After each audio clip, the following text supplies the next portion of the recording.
સમાચાર મળી રહ્યા છે કે જ્યાં સરકારી રેકોર્ડ સાથે છેડા કરી પાસપોર્ટ વિઝા બનાવવાનું કૌભાંડ સામે આવ્યું છે। દ્વારકા જિલ્લા પોલીસ અને એસઓજીએ કાર્યવાહી કરી છે। રેકોર્ડ સાથે છેડા કરી યુકે અને પોર્ટુગીઝના વિઝા મેળવવાનું કૌભાંડ ખુલ્યું છે। દ્વારકા, પોરબંદર, વલસાડ અને સુરતના 9 શખ્સોની ધરપકડ કરવામાં આવી છે। આ 9 શખ્સો પૈકી ભાણવડના એક તલાટીની પણ ધરપકડ થઈ છે। ભાણવડ, પોરબંદર, દમણ સહિતના વિસ્તારોમાંથી શખ્સો ઝડપાયા છે। યુકે જવા ઈચ્છુક લોકોને બનાવટી દસ્તાવેજ તેઓ બનાવી આપતા હતા। નવા આધાર કાર્ડ, જન્મ દાખલો, નવી ઓળખ ઊભી કરતા, દસ્તાવેજમાં યુકેના લોકો સાથે નવા સંબંધો પણ ઊભા કરી દેતા। વધુ એક આરોપીને પકડવા માટે હવે તપાસ આગળ વધારાઈ છે।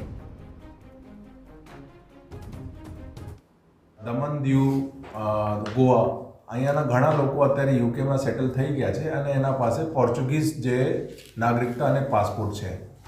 તો જે આરોપીઓ છે એ શું કરશે કે એના સાથે અમારા જે લોકલ સ્થાનિક દ્વારકા અને પોરબંદરના જે ઈચ્છે છે યુકે એના સાથે એક પારિવારિક કનેક્શન બેસાડશે। અત્યાર સુધીમાં 9 જેવા આરોપીને અટક કરી લીધું છે જે એજન્ટના કામ કરતા હતા, પાસપોર્ટ એજન્ટના કામ કરતા હતા। સુરત